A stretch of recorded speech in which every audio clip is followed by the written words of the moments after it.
그때는 저도 수업을 계속 할 수 있을까에 대해서도 고민이 괜히 되게 들었었고, 그 위기 속에서 선생님을 딱 만나서 남자 둘이 되게 칙칙하게 아, 선생님하고 괜히 이 시간을 준 게 아닐 거다라고 생각을 좀 했던 그 것 말씀 같아요. 많이 하셨었어요. 선생님도 고민이 아니다. 되게 클 때였고, 맞습니다. 저 역시 고민이 굉장히 클 때, 불과 한 6개월 전에 네. 우리 처음 만난 건데 6개월이 지나서 보니까 아, 그래도 성과가 꽤 있네. 선생님 월세도 하나 받게 되고, 그렇죠. 집도 3개 낙찰받았고,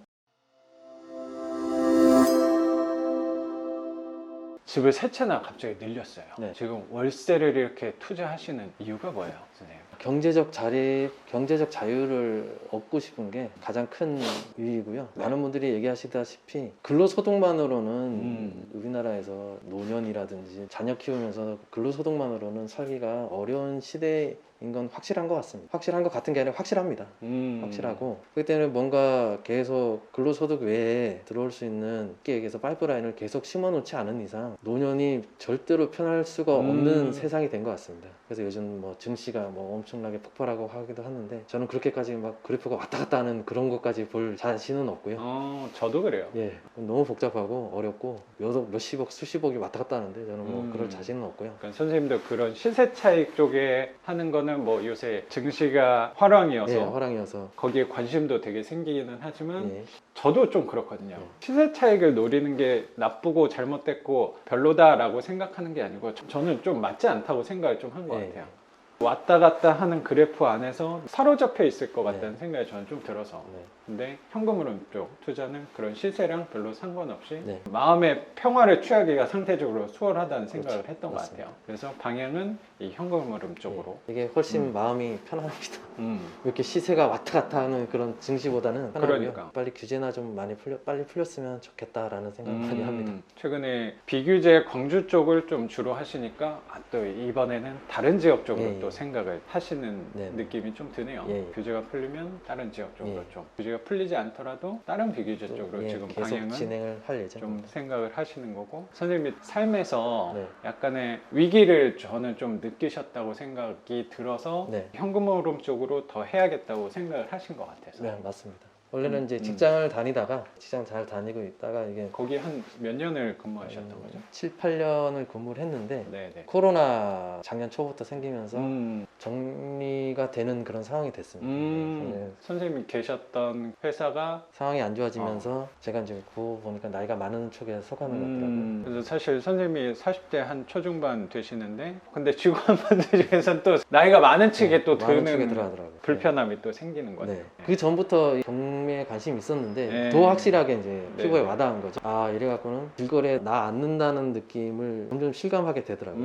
근로소득이 없어진다고 없어지니까 지금이라도 여기서 포기할 게 아니라 빨리 뭔가를 해야 나뿐만 아니라 가족들이 이제 살아갈 수가 있겠구나 생각이 들어요. 그러니까. 절실하게 이제 깨닫게 된 거죠. 나만 막 힘들어지는 거라면 어떻게든 막 극복을 해낼 수 있을 건데. 네. 뭘 해도 되는데 맞아, 하루 맞아. 하루 먹고 살아도 저 혼자 있으면 상관없습니다.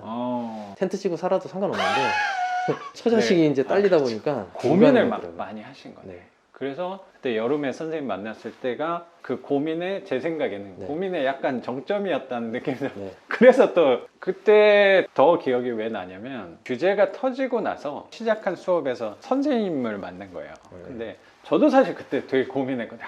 이 규제가 터져서 어떻게 해야 되나. 그래서 수업을 이렇게 모집을 했는데 선생님밖에 안 왔어요. 맞습니다. 개인 수업으로 1대1로 선생님하고 일요일 수업 얘기를 저 혼자 했죠. 그래서 선생님하고 얘기를 참 많이 했던 예, 것 같은데, 예. 선생님도 회사 그만두시게 된 게 몇 개월 되지 않았을 때 예. 그러니까 생각을 고민을 하다가, 선생님도 종잣돈이 많은 편은 아니지만 그렇죠. 아, 그래도 비규제 쪽은 소액으로 할 수 있겠구나라고 네네. 생각해서 고민 끝에 또 오신 거였다고 생각이 들어요. 네, 그 당시에 그게 되게 그랬습니다. 드네요. 맞습니다. 네. 첫날인데 비 엄청나게 오는 날이었는데 비 추적증 맞으면서 가고 있는데 전화 네. 주셔가지고 오고 계시나요? 그래서 전화 주셔가지고 저 생각이 안 혼자였기 때문에 네. 저 안 오시는 줄 아셨을 것 같아요. 맞네요. 저 혼자였기 때문에 한 10분인가 20분인가 제가 늦었거든요. 비가 계속 와가지고 그날 거기가 저는 이제 초행길이다 보니까 종로에 네. 길을 좀 헤매야 되거든요. 종로 맞아요. 길이 좀 복잡하다 보니까 유일하게 또 제 수업을 들어주셨는데, 네. 그래서 선생님도 첫날 수업이 늦으시니까 아, 선생님도 안 오시는 건가? 네. 생각이 나네요. 한참 가고 있는데 선생님 전화가 왔더라고요. 오고 계시죠? 이렇게 아, 예. 부드럽게 전화 주시더라고요. 그래서 저는 급박한 말투로 네. 하고 있다고. 그때 아마 그 얘기를 말씀드렸던 것 같네. 그때는 저도 수업을 계속 할 수 있을까에 대해서도 고민이 괜히 되게 들었었고, 그 위기 속에서 선생님을 딱 만나서 단둘이 이렇게 남자 둘이 되게 칙칙하게 거기서 막 5시간 동안 얘기를 나눌 수 있었잖아요. 그게 선생님하고 괜히 이 시간을 준 게 아닐 거다라고 생각을 좀 했던 그 것 말씀 같아요. 많이 하셨었어요. 맞아. 네, 이건 보통 선생님도 인연이 고민이 아니다. 되게 네. 클 때였고, 맞습니다. 저 역시 고민이 굉장히 클 때 선생님하고 둘이 이렇게 시간을 준 거는 괜히 만나게 한 건 아닐 네, 거다라고 인연이 생각을 있다고 그때 말씀하셨었어요. 맞아. 네, 저도 그렇게 생각했고요. 불과 한 6개월 전에 네. 우리 처음 만난 건데 6개월이 지나서 보니까 그래도 성과가 꽤 있네. 선생님. 월세도 하나 받게 되고 그렇죠. 집도 3개 낙찰받았고 네. 뭐 이 집은 뭐 수리하면 되는 거죠. 그렇죠. 뭐. 수익률이 조금 떨어지는 것 뿐이지 이게 마이너스가 나고 그런 건 거는 아닙니다. 없잖아요. 마이너스는 아닙니다. 네, 6개월 전에 비해서 지금 요 집 때문에 고민하는 것 뿐인 거지, 그때 비해서 경제적으로도 그렇고 이런 선생님 외부 상황적으로도 훨씬 나아졌다는 생각이 좀 드네요. 네. 처음에 이 선생님한테 배울 때만 해도 불안불안하고 막 그런 마음이 더 컸는데, 지금은 이런 식으로 하면 1년에 몇 개씩 몇 채씩 해서 뭘 하면 계획이 이제 세워지더라고요.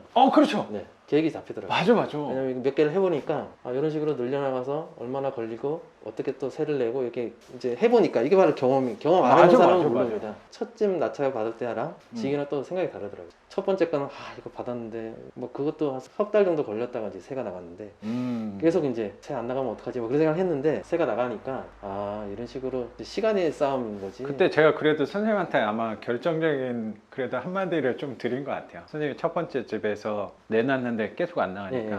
그때 전화하셔가지고 예. 선생님 가격 네, 낮출까요? 낮춰야 되나. 근데 제 생각에는 그 선에서는 낮출 필요 없는 선이라고 생각했거든요. 예.